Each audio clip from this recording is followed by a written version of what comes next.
দেখেন এখন ট্রান্সফার সিজনে মানে যে বিল্ড আপটা হইতেছে এটাই হচ্ছে মজাটা আসলে ফুটবলে। সারা বছর আমরা যারা ফুটবল দেখি আমাদের কাছে এটা নেটফ্লিক্স সিরিজের থেকে কম না, একটা সম্পূর্ণ একটা গল্প প্রতি সিজনের দাঁড়ায় এবং সেটার বিল্ড আপ হয় এই ট্রান্সফার উইন্ডোর এইখান থেকে।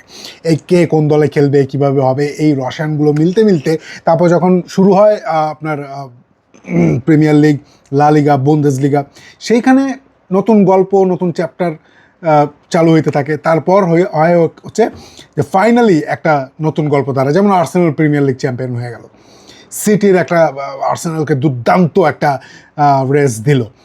হ্যাঁ, তো এখন নেক্সট সিজনের গল্পটা কি? নেক্সট সিজনের গল্পটা হচ্ছে আর্সেনালকে নিয়ে। আর্সেনাল কি তার গদিটা রক্ষা করতে পারবে কিনা।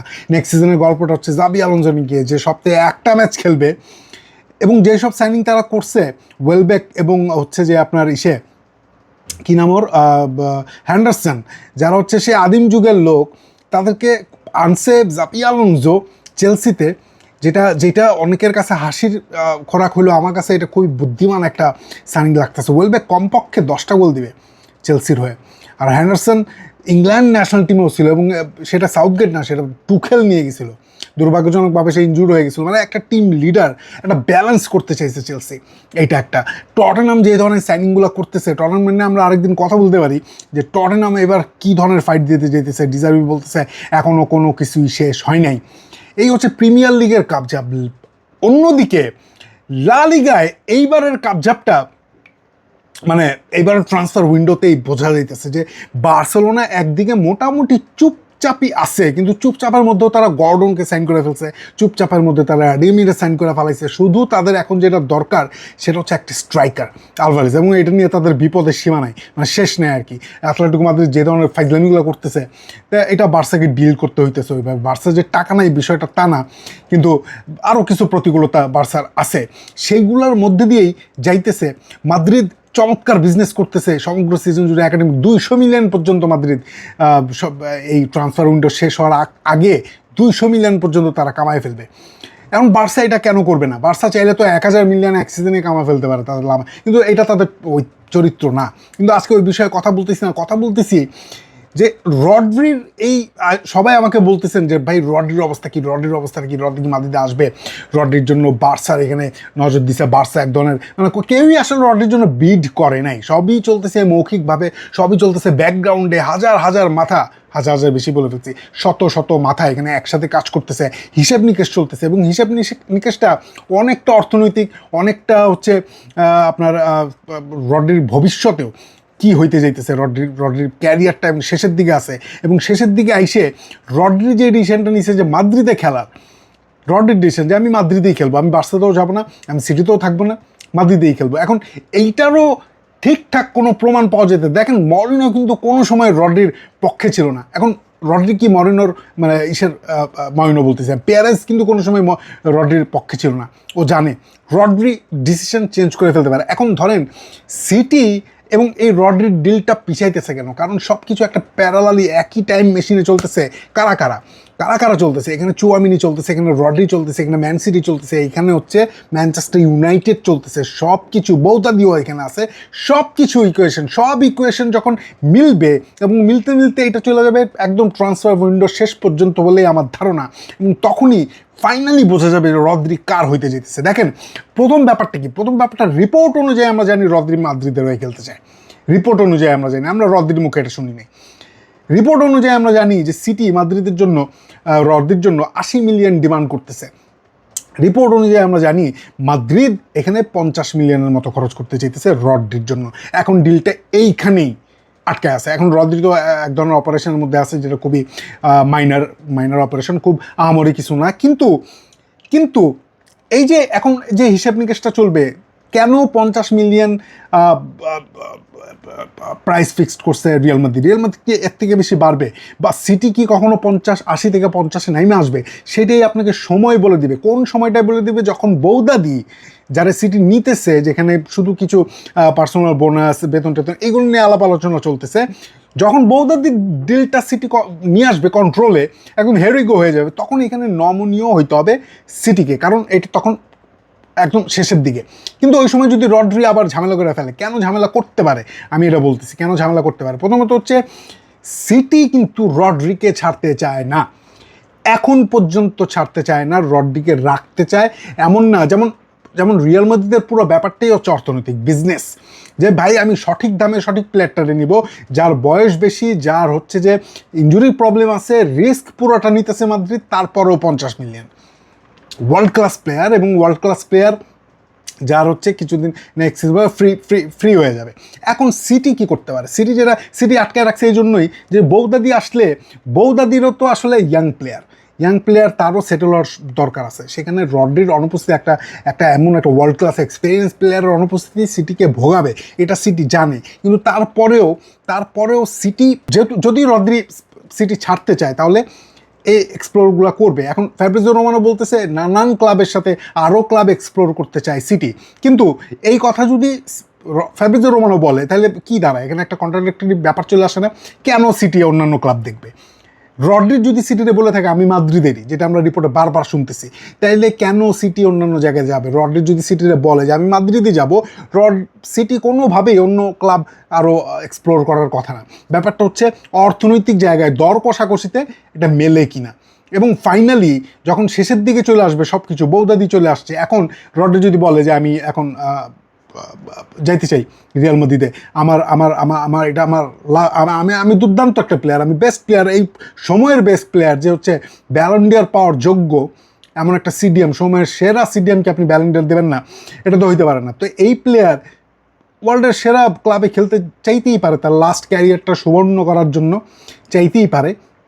তো এটা যদি যখন এটা বলবে বৌদাদি আসার পরে, তখন সিটি নমনীয় হবে, তখন সিটি বলবে যে ওকে মাদ্রিদ 50 দিতে চাইতেছে, আমরা এখানে একটা মিডল গ্রাউন্ডে আসতে পারি, অথবা মাদ্রিদের সাথে, মাদ্রিদ যেটা বলছে সেটাই, মাদ্রিদ হিসাব করেই সব বলে, মাদ্রিদ যেটা বলছে সেইটাই। সো সিটি এই বিজনেসটা হারাইতে যাবে না, এটা একটা অপশন। দ্বিতীয় অপশনটা কি?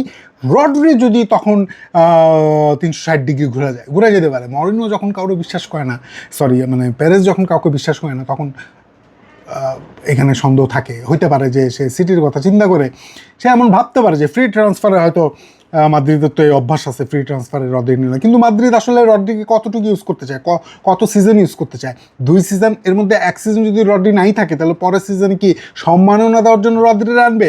রড্রি যদি এই ভাবনায় থাকে যে হ্যাঁ, যদি শেষ মুহূর্তে এটা হয় যে হ্যাঁ সিটি রাজি করায় ফেলে, সিটির তো অফার আছে টেবিলে, এখনও রড্রিরে চায়, কারণ ওই বৌদাদি ঠিকঠাক মতো জাস্ট করায় ক্লাবের মধ্যে, তারপরে তারা রড্রি ছাড়তে চায়। এবং তখন সে যদি বোঝাইতে সক্ষম হয় যে আমরা তোমার মাদ্রিদে না যাও, অন্য কেউ তোমার ফ্রিতে নিয়ে নেবে। কিন্তু রড্রি ওয়ার্ল্ড ক্লাস প্লেয়ার, যেটা বললাম, তার তো মাদ্রিদে খেলার ইচ্ছা থাকতেই পারে, এটা তার আবদার। তার পার্সোনাল ক্যারিয়ারে সে ট্রাবল জিতছে, সে গোল্ডেন বল জিতছে, ব্যালন ডি অর জিতছে, আবারও ব্যালন ডি জিততে পারে।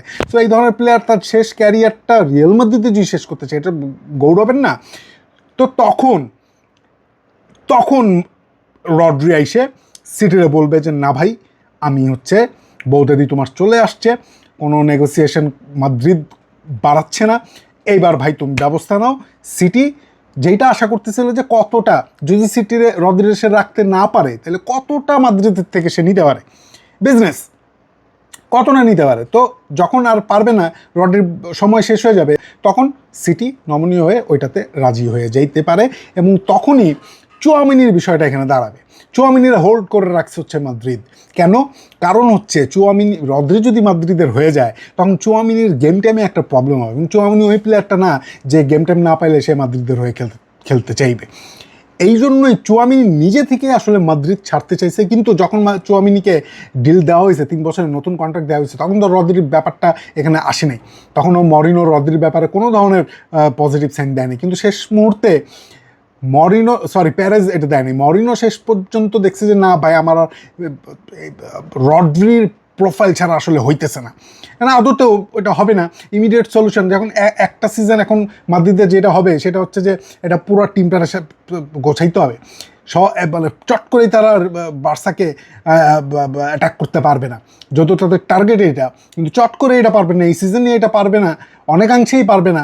অনেক ফাইট হবে, অনেক কিছুই হবে, কিন্তু বুঝতে হবে যে বার্সেলোনা একটা রেডিমেড টিম, এবং এই টিমটা রিয়াল মাদ্রিদের এই টিমটা একটা অপরীক্ষিত টিম, যেটা নিয়ে মরিনো তার আদর্শটা এখানে বসাবে, দর্শনটা এখানে বসাবে, এটা সেট হবে।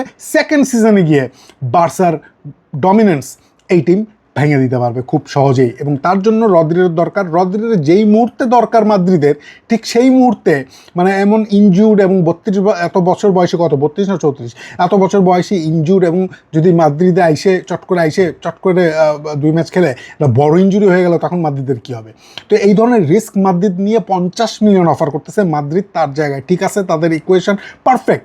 সিটি লাভ উঠাতে চাইতেছে যতটা সম্ভব পারা যায়, এবং সিটি পারলে রড্রিগো রাখতে চাইতেছে শেষ পর্যন্ত।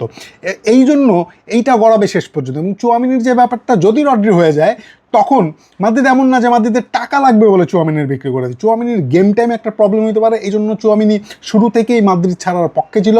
রড্রির ব্যাপারটা আসার আগে সে যখন দেখছে যে না এখানে আর কেউ কোনো কিছু নাই, তার গেম টাইমে কোনো প্রবলেম নাই, চুয়ামিনি ফেডিবালদের সাথেও তো একটা ব্যাপার হয়েছে, সে কিন্তু ম্যানচেস্টার ইউনাইটেডের সাথে তার যোগাযোগ হয়েছে, কিন্তু শেষ পর্যন্ত সে রিনিউ করছে।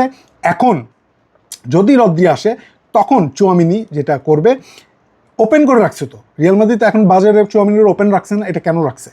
এবং হোল্ড করে রাখছে, গ্রিন লাইট দিতেছে না। বাজারে ছড়াই গেছে যে চুয়ামিনি ইজ অন, কিন্তু গ্রিন লাইট দিচ্ছে না।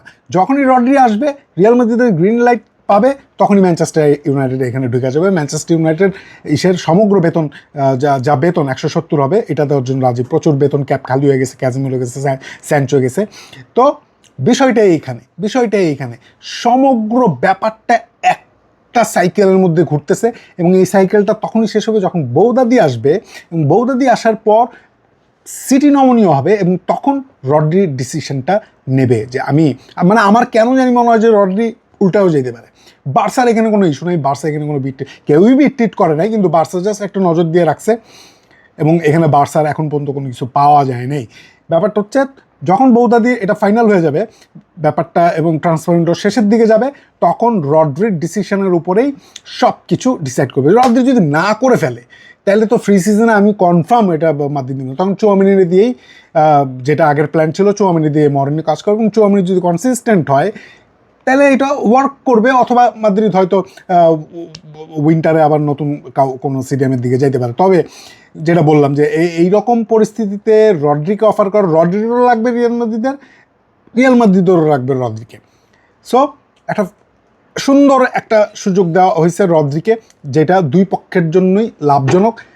দর কষাকষিটা করতেছে ম্যান সিটি এবং রিয়াল মাদ্রিদ। রড্রির কোনো সেইং আমরা এখনও শুনতেছি না, তার আগ্রহের কথা শুনছি, রিপোর্টে শুনছি, কিন্তু সেটা যে ঘুরে যেতে পারে না সিটির পক্ষে, সেটাও আমরা জানি না।